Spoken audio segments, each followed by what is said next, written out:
Ya teman-teman, kembali lagi sama saya dan di sini saya mereview suatu SSD yang ada di sini. Ini adalah SSD SATA 3 yang mereknya adalah Cube Gaming.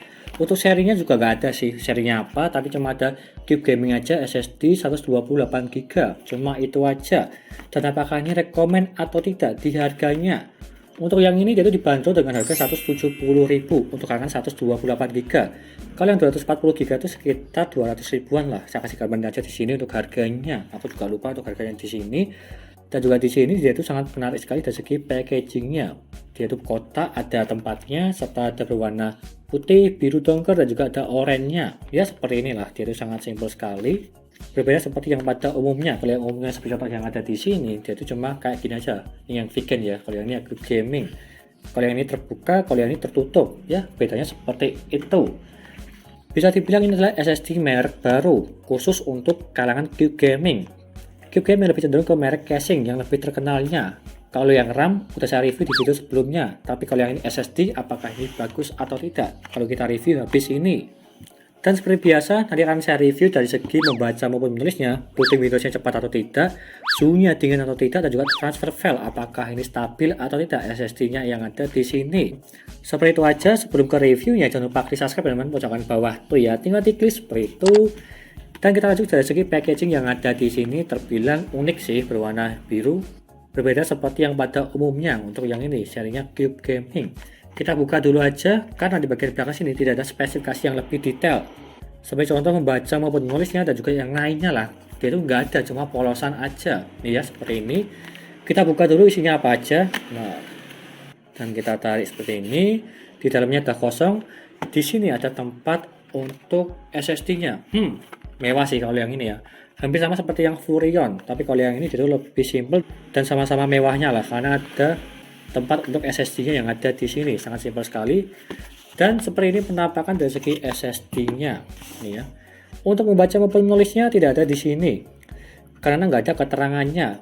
Mungkin nanti saya akan cek di websitenya Cube Gaming ada apa enggak untuk spesifikasi lebih lengkapnya. Nanti saya kasih gambaran di sini lah untuk speknya.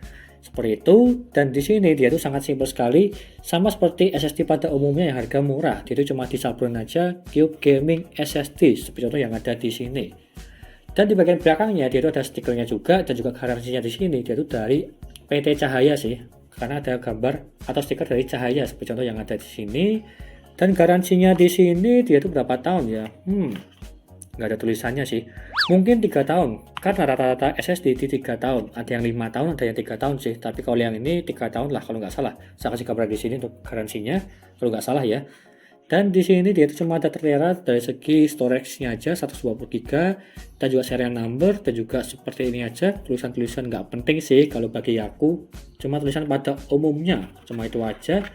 Dan seperti ini bentuknya.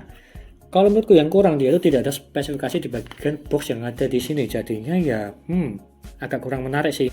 Meskipun boxnya dia itu menarik, cuma kurang ramai aja lah di bagian belakang sini. Kalau yang di vegan kan dia itu ada spesifikasinya di bagian belakang maupun di bagian depan sini. Kalau yang di sini dia itu sama sekali tidak ada, cuma polosan aja, cuma corak-coraknya aja lah untuk SSD Cube Gaming. Dan seperti itu aja penjelasan dari saya, dan kita akan review habis ini apakah ini rekomend atau tidak dengan harga 170.000. Mereknya Cube Gaming. Kalau saya pegang ini juga terbilang standar lah pada umumnya lah. Kalau saya bandingkan dengan yang vegan yang ada di sini, lebih beratan vegan sedikit untuk yang ini ya, lebih beratan vegan. Memang yang ini lebih bagus dan juga lebih mahal. Tapi kita akan cek aja di sini apakah ini ada SSD controller atau tidak untuk kalangan harga murah. Mereknya Cube Gaming. Itu aja dari saya. Kita lanjut saja untuk mereview SSD yang ada di sini. SSD Cube Gaming SATA 3. Yo. Lalu yang pertama dari segi booting Windows-nya, yang dimana saya menggunakan SSD Cube Gaming. Dan kita tunggu aja seberapa cepat dia untuk booting Windows-nya.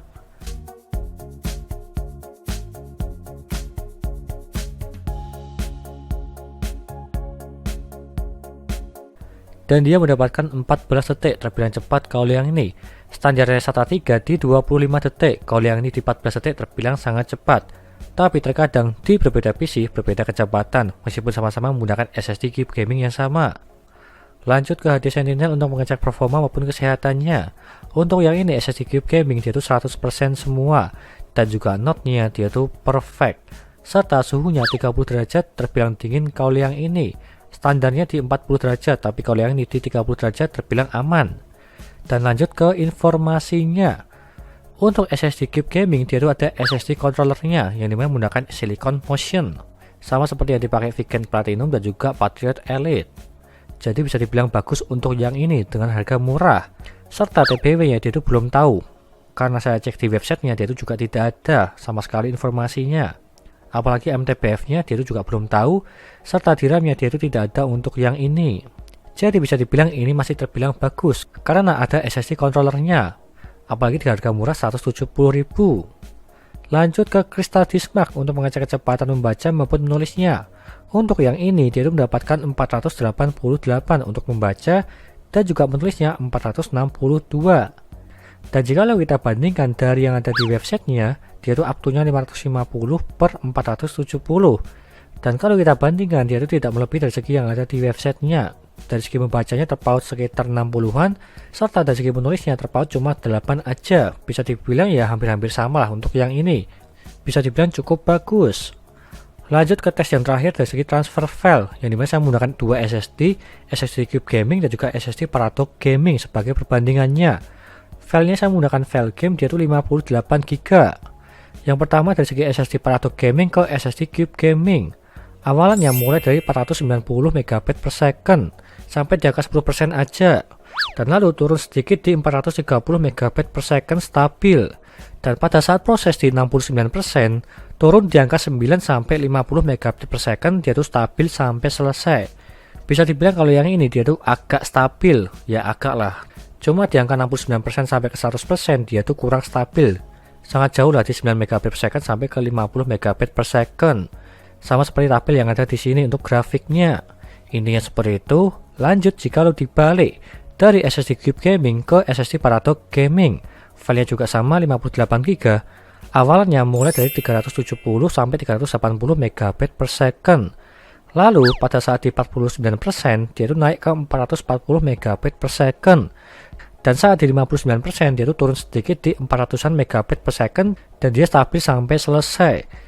Kalau yang ini bisa dibilang dia itu lebih stabil daripada di pengujian yang sebelumnya, yang dimana di 370 sampai di 400-an MB/s, termasuk stabil untuk yang ini. Dan jika kita simpulkan dari segi dua pengujian tadi, rata-ratanya bisa dibilang ini stabil lah. Jadi masih aman untuk yang ini. Lanjut ke kesimpulannya. Dengan harga 170.000 untuk kalangan 120 GB, rekomen atau tidak? Kalau menurutku pribadi terbilang ini rekomen, yang dimana harga 170.000 paling murah SSD saat ini yang ada SSD controllernya. Kalau yang sebelumnya itu di Vigent Platinum, tapi ada yang lebih murah ternyata, yaitu SSD Cube Gaming atau baru masuk ke dunia SSD. Bisa dibilang ini bagus, meskipun ada kekurangannya, seperti contoh dari segi TBW-nya belum tahu dia itu berapa terabyte, serta MTBF-nya dia itu juga kurang tahu berapa jam, dan juga DRAM-nya tidak ada, terbilang wajar untuk yang ini karena harganya murah. Apalagi dari segi packagingnya dia itu kurang dari segi informasi di bagian boxnya. Berbeda seperti merek lainnya, dia itu biasanya ada spesifikasi yang singkat lah di belakang box, tapi kalau yang ini dia itu cuma polosan aja, warna-warni berwarna oranye, putih dan juga biru. Tetapi dari segi packaging dalamnya dia itu terbilang agak mewah, sama seperti yang serinya Furion Proxima. Serta untuk kelebihan yang lain seperti contoh booting Windows yang cepat, suhunya dingin, dan juga ada SSD controller. Kecepatan membaca maupun menulisnya terbilang ini bagus. Apalagi dari segi transfer file-nya terbilang ini cukup stabil. Maka dari itu bisa dibilang ini rekomen dari segi SSD-nya. Dan jika kalian berminat silahkan beli aja, linknya ada di deskripsi untuk yang ini SSD Cube Gaming 120 GB. Sekian dari saya, terima kasih sudah menonton, dan juga jangan lupa like dan subscribe. Dan nantikan video lainnya mereview power PC seperti CPU cooler, SSD, casing, dan juga yang lainnya. Terima kasih sudah menonton.